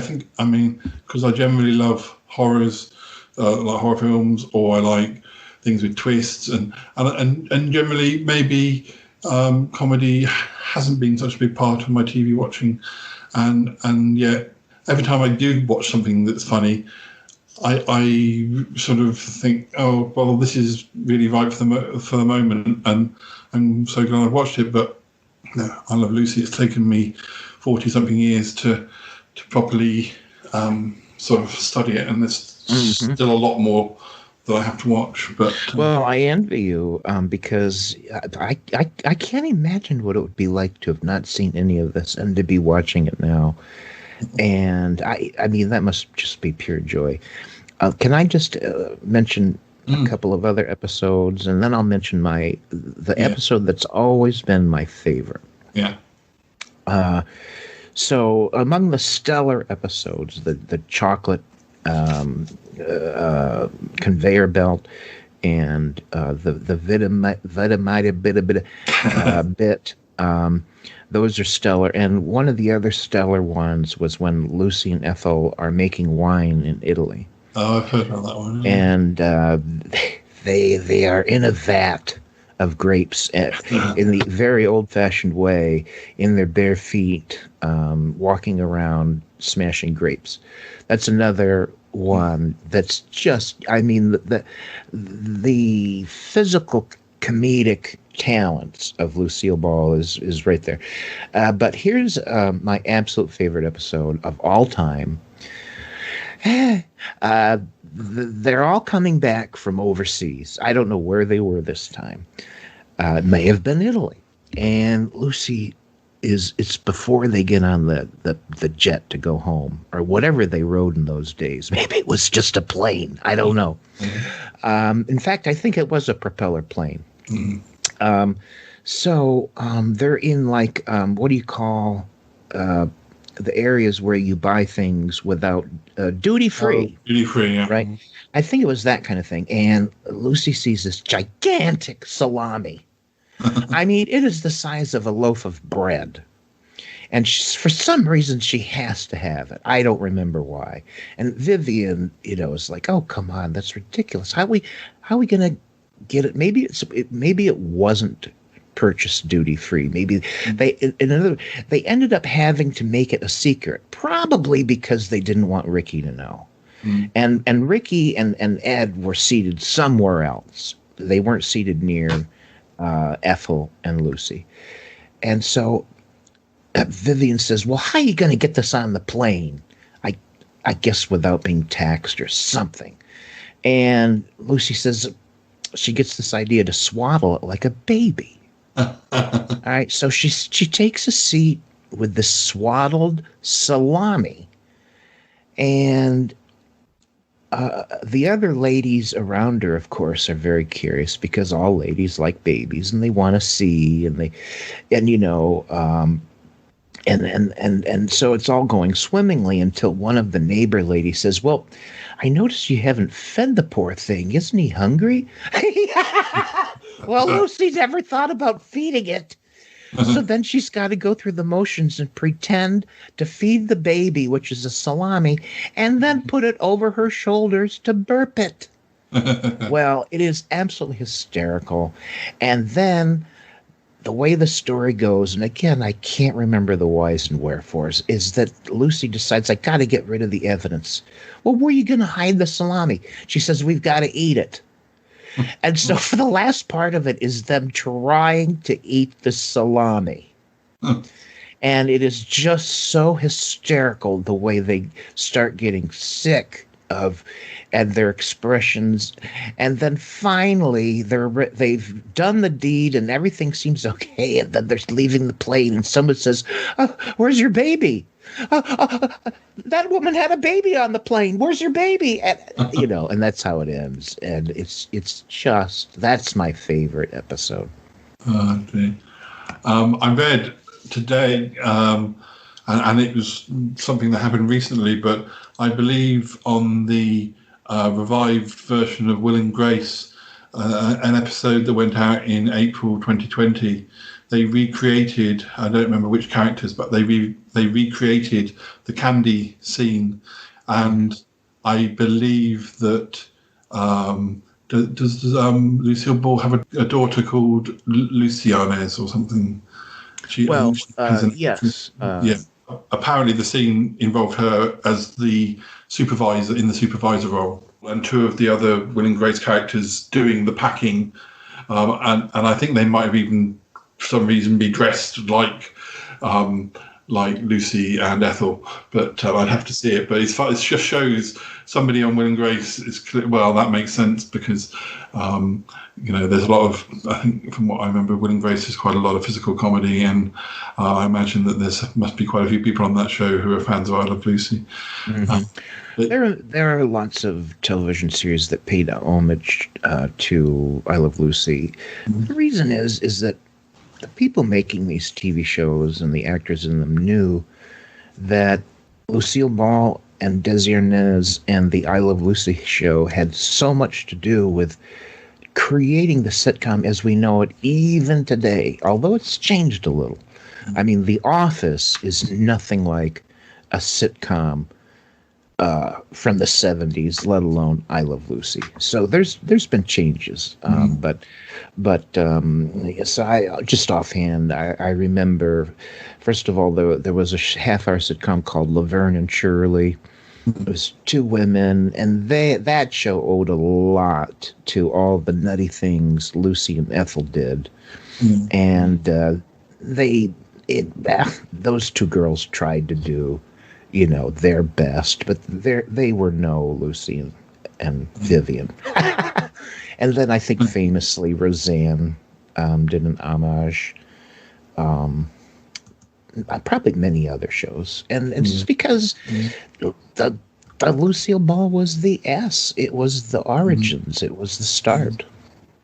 I can't even remember now why we're doing this article as far as what made me buy this set. I don't know how we got here, but I'm very glad we got here. I mean, you've already been there already, but I haven't, and so yeah, I'm glad that something triggered me off to go and buy this set. Well, let me ask you this, Paul. Is the reason you never got to it because it just wasn't there in the UK? Certainly wasn't shown a lot around the time that I was watching things like Bewitched and Get Smart. I asked my mum, actually. I sent her a message and said, do you remember? And she, so I think perhaps in the 50s and 60s, it might have been shown in the UK, because my mum knew, and she knew the name Desilu Productions and all that sort of thing. So, yeah, it must have been on TV, but maybe more in the black and white era, less than perhaps in the 70s and 80s when I was watching some of these old shows. Yeah. I think just one other brief mention why this showed me television history is that, of course, Lucille Ball and Desi Arnaz became married in real life. Mm-hmm. And at some point on the TV show, she became pregnant and had a baby. And then they hid the fact that she was pregnant from the audience until she had given birth. And then after she had given birth, they said, let's have Lucy get pregnant on the show. So all the scenes where you see Lucy becoming pregnant, and this takes place over the course of half a season or something, where she's getting ready to have this baby. And keep in mind, at this point, she's already had the baby in real life. All that, it's all stuffing under the clothes and everything. And then comes the episode where she has the baby, and that was one of the first nights where, the ratings were over the top. Like everyone tuned in to see that episode. Oh,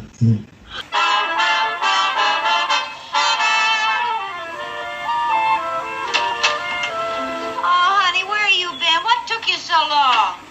What do you mean, what took me so long? I had to go all over town. There's only one store in New York City that makes a papaya-juice milkshake.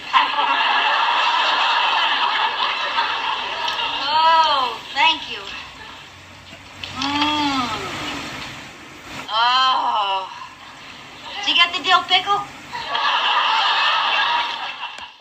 So one of the most amazing things when we look back at I Love Lucy is that it turns out, as so often seems the case, that for the creators and the actors, particularly Lucille Ball and Desi Arnaz, but also Vivian Vance and even for them, these were the hardest times of their lives.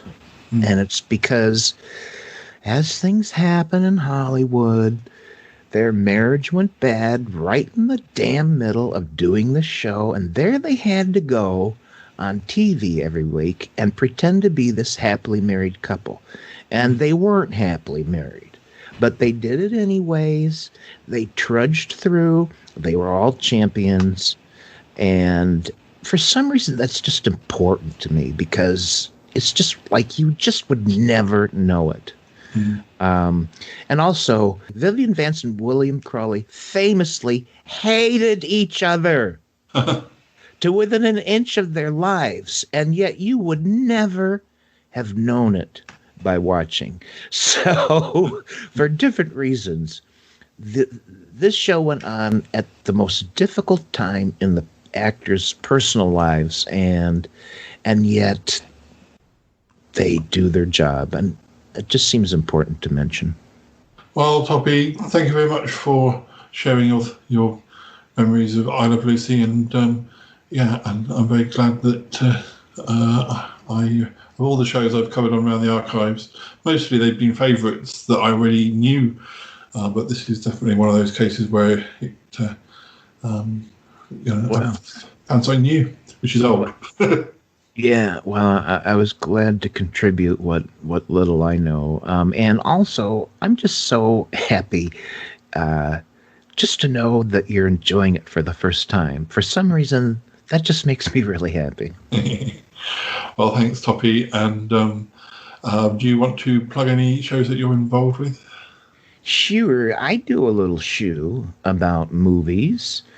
And the trivia behind the movies, and it's called Matinee Minutiae, and I do it with my friend DJ Starsage, We stream it live every first and third Friday night of the month, and you can be there in our special chat room to listen to it live and participate with all the other people in the chat room. It's pretty fun, and you can find out more about it by going over to univazpods.net.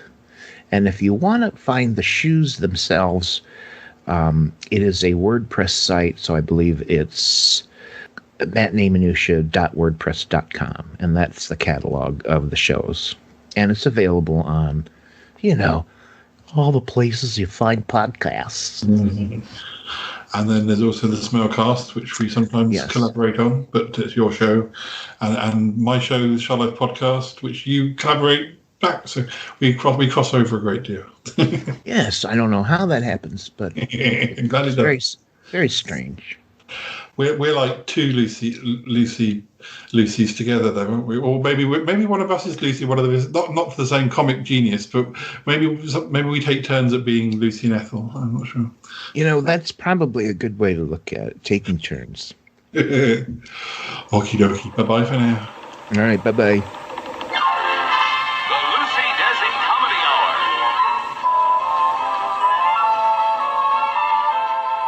Thank you to Paul and Toppie. Yes, thank you, boys. I don't really know I Love Lucy. Again, No. I know of it. But I don't think I've ever seen an episode. Yeah, Not a full episode. we might have to rectify that. Possibly. As always, check out Paul and Toppie's work on the Shy Life podcast Yeah, the Smellcast. and Matinee Minutiae. Yes. I can say that. You can say that. Aren't I good? Yes. Right, just our wrap-up piece to do now. Mm-hmm. And then we'll say goodbyes at the end of the articles. Mm-hmm. But thank you for listening, everyone. Yes. And we've got to think about episode 55 for December. Yes. And try and get it out before Christmas, haven't Yes. we? Yes. Yeah. So now, Andrew and Lisa continue their look at Robin of Sherwood.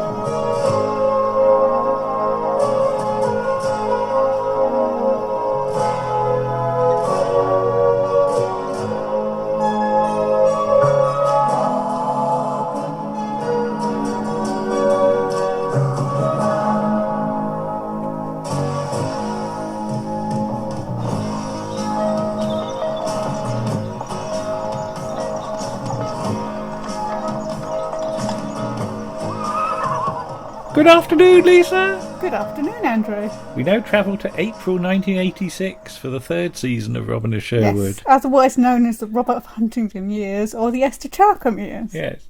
Well, Herne's Son is a two-parter kicking off, and we also watch The Power of Albion. Yes, because you don't actually really get... He is Robin Hood at the start, Robin of Huntington, but he's not revealed to the wider world as Robin Hood until the end of the episode. So we thought that we'd better watch it because it sets up the rest of the series. So Richard Carpenter writes the opening episodes. Later on we get Anthony Horowitz involved, and even Flanagan and McCulloch turn up, don't they? Just purely because this season is 13 episodes. They realise straight away there is no way... Yeah, he's not doing a Terry Nation. No, he can't write 13 episodes and do all the research that he did on previous seasons. So they get new writers in. So basically Esther Charkham gets in touch with lots of writer agents and said, will you get if your writer's interested, would you get your writer to provide a story synopsis for free? Yeah. And then we'll pick the ones that we think will fit. And Anthony Horowitz actually just goes to her office and sticks it on her desk. Yeah. She was like, how did you get in here? But she takes it to Paul Knight because she likes what she sees.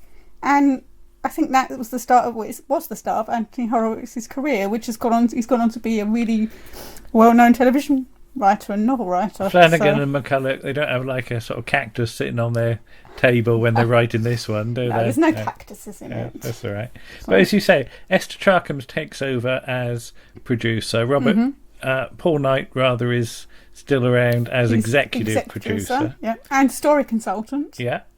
So we've covered a lot of ground since the start of the first season. Of course, we've lost the old Robin. Michael Praed. Yes. Robin of Locksley is so dead. He's gone off to do Dynasty. Well, no, he went off to do the Three Musketeers, right, which lasted for about a week and a half and then folded.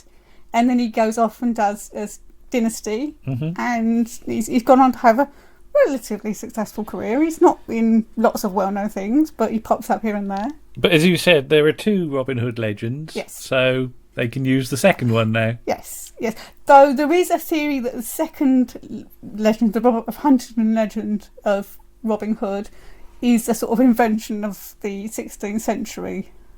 When in the Tudor era, when it's all more a bit, because he's a nobleman. Yeah. So rather than a peasant. I mean, all of this is quite vague. Yes. Yeah. So you can write what you like, basically. Basically. That's fine. Yeah. Should point out that Wikipedia is slightly misleading in Herne's Son parts 1 and 2 about who's in which episode. Yes, they've got Michael Craig and Daniel Peacock confused. Yeah. But you got a nice bit of George Baker. Yes, we like a bit of George Baker. Yeah, and even John Abineri gets to do a bit more than at the start, doesn't he? Yeah, because he gets to do some nice voiceover stuff as well. He does. He sounded like full Syrian to me when he was doing the stuff with the runes on the sword and all that. Basically, there's a hole to fill, isn't it? Because everybody's sort of strewn around the country as we pick up. Yeah. Basically, what it's doing is where in Robin Hood and the Sorcerer you get the merry men together.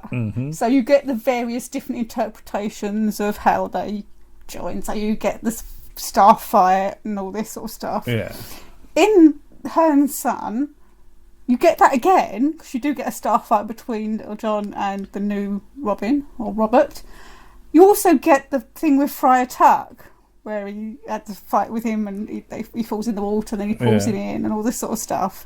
So you're using more of the legends to flesh it out a little bit. Yeah. Marion gets to do a weird candle dance, doesn't she? She does. And I'm thinking she's going to get wax up her sleeve in a minute, yeah. I'm not entirely sure that was completely contemporary. Yeah. That might be a little bit later. Yeah. But they need something to attract Owen of Clun, who is played by Oliver Cotton, who is the main villain for the first 2 episodes. Yeah. And he's accompanied by Richard O'Brien, giving a fantastic Gollum-like performance as Gulnar is sort of... Is he a sort of sorcerer? He's a sort of druid / sorcerer. I do wonder how much they were impressed, because Gulnar pops up later on again in another episode, and then in the 2-parter that finishes the season. And whether they did that because he was so good, or whether they cast Richard O'Brien knowing that they wanted him to come back. Yeah, I don't know. I don't know how it worked. But as we sort of left season 2, basically everyone was saved by this mysterious hooded figure, weren't they? Yeah. Yes. Though not all of it is Jason Connery. No. Some of it is a stuntman. The only bits that Jason Connery are bits where you see his face. Yeah.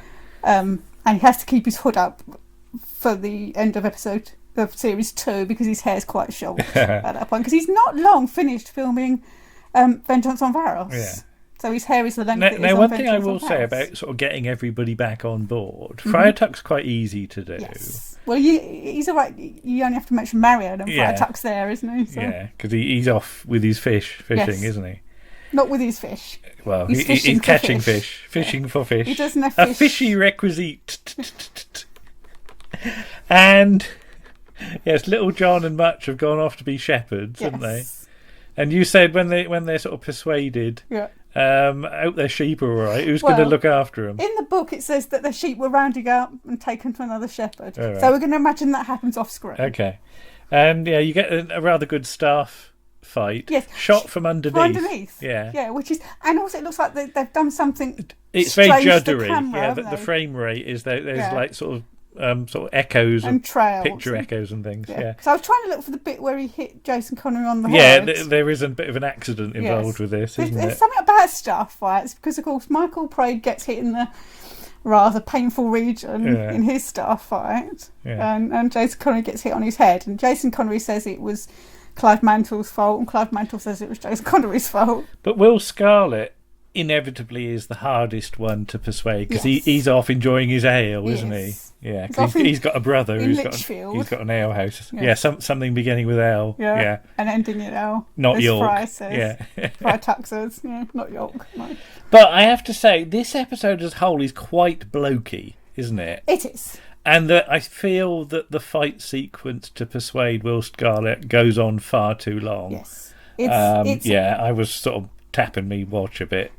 It's apparently based on the fight sequence in The Quiet Man, where John Wayne and somebody else have a fight, and it just goes through the whole village. And I get the idea. I like the idea in some ways, and it's a wonderfully amateurish fight as well, because there's a lot of kicking and grunting. Because a load of sort of onlookers tend to get involved. drawn into it, don't they? You did say earlier that the way you get like sort of bowls of apples and like sort of pots and pans thrown about is very much like sort of cardboard boxes in the Sweeney or the Professionals or something. They're just there to be knocked over, aren't they? Or chickens go flying through shot. Chickens. There were a few chicken casualties, I believe. Yeah. But, yeah, Marion gets a bit of woad on her face, doesn't she? She does, in episode 2, yes. Because she's been taken by Lord Owen now of Clun. I've got to say, not Clom, as I keep wanting to say. No. And Richard O'Brien sort of waved some skulls at her and stuff. And hypnotises her, and then he gives her a potion, which makes her a bit more... susceptible to a bit of hoo-hoo, isn't it? Yeah. Because initially she's very against... Mr. Clun. Yes. I've got to call him Mr. Clun. Mr. Clun, yeah. Can't call him Clive Clun, can I? No, you can't. And she stands up to him initially, but then she does all this weepy stuff, doesn't she? And again, because I've got the novelisation, and in the novelisation, it's because she's in despair of the fact that there is nobody to rescue her. Yeah. Because her father can't rescue her.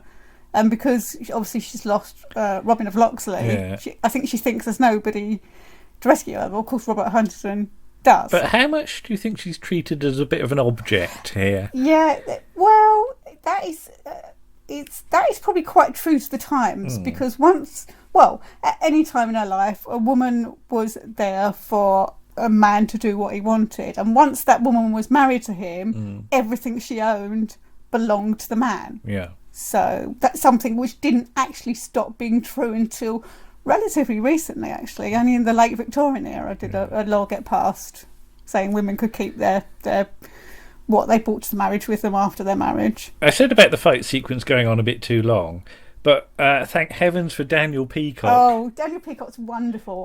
Popping up as Sergeant Sparrow. I've never seen Daniel Peacock not give a good performance. Now explain how this is set up. Right, so he's not the sheriff, but he's the sheriff's sergeant in the Lichfield Watch. I'm actually getting really good vibes of the Ankh-Morpork. Yeah, I did think Terry Pratchett. I really did. Because they're a little bit rubbish. Yeah. So make way for the watch. Make way for the watch. So Gisborne goes to see him, and he keeps getting Gisborne's name wrong as well. And Gisborne's trying to persuade him that there's all these outlaws in there and he should help him go and capture them. And he's just putting all these barriers up. It's only when he says that he'll get 150 marks if he captures these outlaws that he takes an interest. Yeah. But then he sort of, as you say, he announces the fact he's coming by saying make way for the watch, which is just a thing so that the outlaws they can hear it. And then when they get there, they get to the pub, they've all disappeared, and then Gisborne manages to fall into the cellar. Now, I just thought, if ever I wanted a Robin of Sherwood spin-off, it would be a half-hour comedy series involving the Lichfield Watch. That would be brilliant. You could get 6 episodes out of that perfectly, I think. That would be a fantastic idea.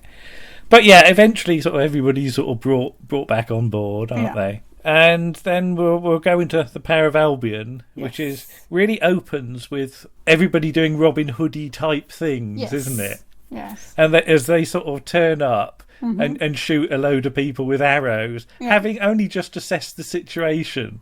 Yeah. I did wonder whether they might have got somebody who was actually in the right at one point. No, it's made fairly obvious that all the people that they shoot are not nice people.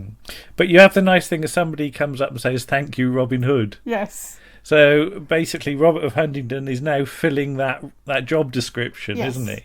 Yeah. Yeah, and I like the way that he's a bit reluctant, isn't he? Yes, he's not entirely comfortable with being called Robin Hood, because obviously that's what Robin of Locksley was called. Because he doesn't want Albion, does he? The sword. No, he said he hasn't earned it yet. But it's a good thing that she keeps hold of it, really, because, you know. But he gets an arrow in the knee, doesn't he? A crossbow. Yeah. Yeah. And he gets to do a bit of sort of feverish acting, which I thought was pretty good. Yeah. I'm glad, because one of the reasons I wasn't keen on that fight scene in the earlier episodes was that it goes on too long and they seem to be quite indestructible. Yeah. Here he's actually fallible, and I like that more. That I can identify with that. You say that, but they are actually showing. I mean, because they're sort of all grunting and showing a bit of pain, and apparently they had trouble with the scene because at the end the fight ends with Will breaking a pitcher of a beer over his head, and they had terrible trouble with the pitcher because it would either not break or it would break before we hit him with it, But they cut him off to the village. Wickham. Where Jeremy Bullock, who gets actually quite a lot to do in the series. I hadn't realised how involved he was really. He's at least a semi-regular, isn't he? Yeah. Yes, he's the head man of the village. Yeah. I do wonder how he gets away with it, though. Again, after this episode. Yeah. Because the sheriff knows who he is. The sheriff knows he's involved with Robin Hood, but maybe he's just too lowly to worry about. Yeah. And then Herne eventually turns up and does the business, doesn't he? And then, even though he's still limping later on, isn't he? Yeah, well, you would, wouldn't you? Yeah. It's not complete magic. All he does is cures the fever, I think, because it's the fever that will kill him.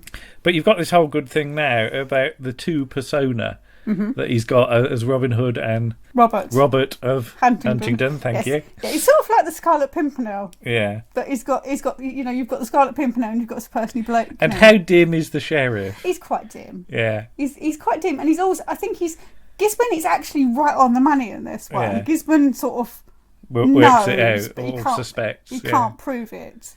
Yeah. So. And I like the fact the sheriff's got a load of birds, if you'll pardon the expression. Falcons. One's called Lancelot, and the other's called Ajax. Yes. And I just wondered if the other ones were called like Vim and Omo, but I don't know.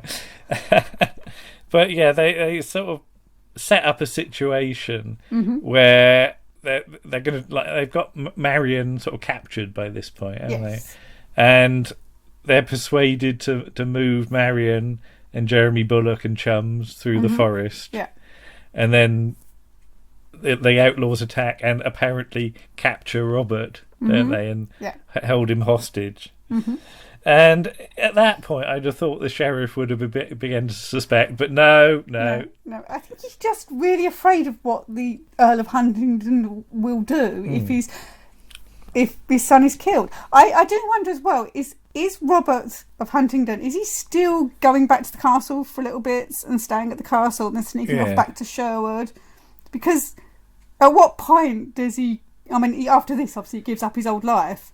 But, I mean, is his father not there? You just wonder how he gets away with it. Well, we'll have to see the rest and see, won't we? Well, after this episode, his father will have cut him off. There is an episode which his father's in, which is Vatican, where his uncle... Is that the one with the pig? That's the one with the pig. Yeah. Where his uncle accuses his father of trying to kill the king with a witch.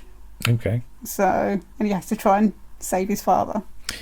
But overall, I think these work pretty well in sort of re-establishing and changing the format of the series. Yes, because I said to you, this now becomes an ensemble piece, whereas the first two series are more about Michael Praed's Robin, and he's the leader. Yeah. Now it becomes like a sort of gang show. Yeah. You know, like the Magnificent Seven. I'm just imagining Meet the Gang because the boys are here. So in this series, you get a story that fills in Friar Tuck's background. Yeah. You get a bit more of Will Scarlet's background. You get little John wanting to leave to get married. So you know, you get more of a look at some of the other regulars, and that is, I think, because they said it's the way Jason Connery worked, that he didn't want to be the lead. He's a different kind of actor to Michael Praed, so he was sort of quite generous enough so that everybody gets a bit to do. Yeah. So, But sadly, it's the last Yes. series, isn't it? Because It there are is. money troubles, aren't Yes. Unfortunately, they had a deal with Showtime in America, and they'd already cut down how much they were giving them for this series. They had been giving them $300,000 an episode. They wanted to put that down to $100,000, and they sort of settled at $170,000, which is still only just over half what they were previously getting. And after this, they don't get the money from Showtime. Goldtrust goes belly up, and they don't get to make the full series. And I think a full series would have been interesting because you wouldn't have had Marion in it. Yeah. Because Judy Trott had decided that she didn't want to carry on as Marion. I think you'd have needed another lady character because otherwise it just does get far too blokey, doesn't it? Yeah. In the second volume of Hooded Man, the book by Andrew Alton, printed by Milk, he suggests there's a character in, I think it's in the next episode, called Isadora, and apparently she works quite well with Robert. All right. So they suggested maybe she should come back. Okay, interesting. So, but you can do it because I mean the BBC version of Robin Hood kill off Marion at the end of the second series, All right. and then bring another female character in the third series. And it did cross my mind sort of watching these. We're talking 84 to 86. And reading the John Nathan Turner biography book, Yes. Jonathan Powell says, I couldn't see anyone to take over Doctor Who, which merely proves that Jonathan Powell wasn't watching television at this point. Yeah. You know, you imagine Richard Carpenter as script editor and Paul Knight and or Esther Charkham as producers for a Doctor Who series done on film in the 90s. Oh, they never would have made it on film though. Well, no, in the 90s maybe. Yeah. Film was just too expensive. Yeah, and it really does prove that people in charge of television don't know enough about television. Don't watch television. Yeah. And I think that was true then, and it's probably still true now, isn't it? Yeah. Yes. So we're here to educate people Yes. about what they should have done. Yeah. But there we go. So there's Robin of Sherwood. Any more thoughts? Just that it's... If you've never seen it, I mean, it is currently being reshown on ITV4. Yeah. They're on the third series, so it's probably not the best place to start because they're about a quarter of the way through. But, you know, if you can pick the DVDs up cheaply... Well, you've got the Blu-ray now, which takes up a third of the space, and it looks rather It does look lovely. rather good because it's done on film. Yeah. But, yeah, it's a good series. You should watch it. Oh, we should also say the music's done by Clannad. Oh, yes, that's right. And it's interesting. I know you said you thought you didn't think there was enough music, but we were looking at one of the extras on the Blu-ray, and one of the members of the band said there's 22 minutes of music in some episodes, which is a lot of music. That's I over like half the the music, episode. but I guess I'm so used to sort of Doctor Who being composed to picture at this point that having stock tracks that you hear over and over again, especially that sort of drum stuff when there's a fight sequence or danger, when you've heard that 3 times in the same episode, have you got any more in stock? You know, I mean, it's perfectly great music, but it does start to become a little familiar, some of it. So yeah, swings and roundabouts on that. I think that's purely a thing of that Paul Knight didn't get them to score to the picture. He got them to give him like a wild track, and then I think it would have been difficult to do that given the way the sort of production of it works, and where they are and how busy they are. That's the thing, you know. It's not like they're an in-house band for HTV, is it? It's not like they're the Radiophonic Workshop. So yeah, it is a slightly different territory. But there you are. Yes. A general thumbs up to Robin of Sherwood. We will watch some more. I don't think I've ever seen all of the episodes, so we'll now have to go back and watch the rest of the episodes of series 1 and 2 and then go on with series 3. Okay, and that's episode 54 in the can. Yes. Thank you, everyone. Yes. And we will be back with episode 55 for Christmas, and we've got some things recorded. Again, we just have to do our stuff, don't once we? we've decided what we're going to do. Yeah, so we'll see you again then. Yeah. And Herne be with you. Yes. Bye. Bye.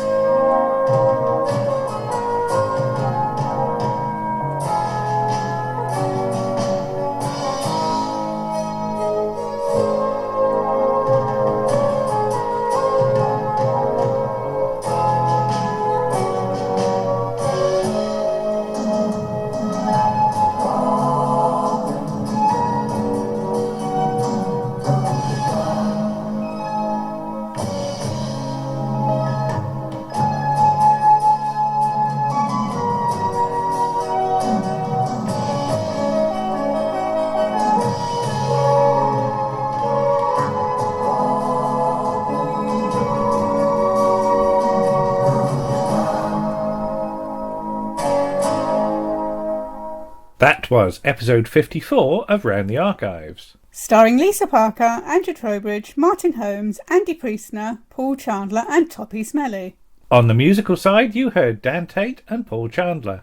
The scripts for Robin of Sherwood, Robin Hood and the Sorcerer, Herne's Son and the Power of Albion were by Richard Carpenter. And the producers were Paul Knight and Esther Charkham.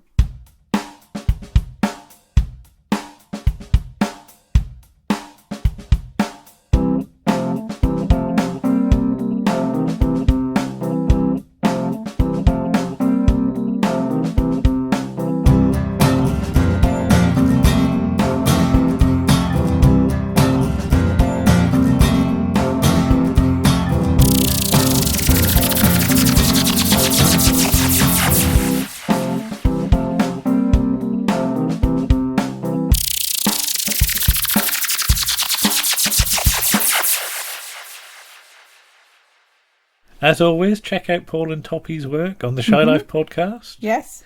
And on the Smellcast. Yes. And on... Matinee Minutiae. No, that's not right. What is it called? Matinee Minutiae. As always, check out Paul and Toppie on the Shy Life podcast, the Smellcast, and... Matinee Minutiae. Oh, I can't say it. You're going to have to say it.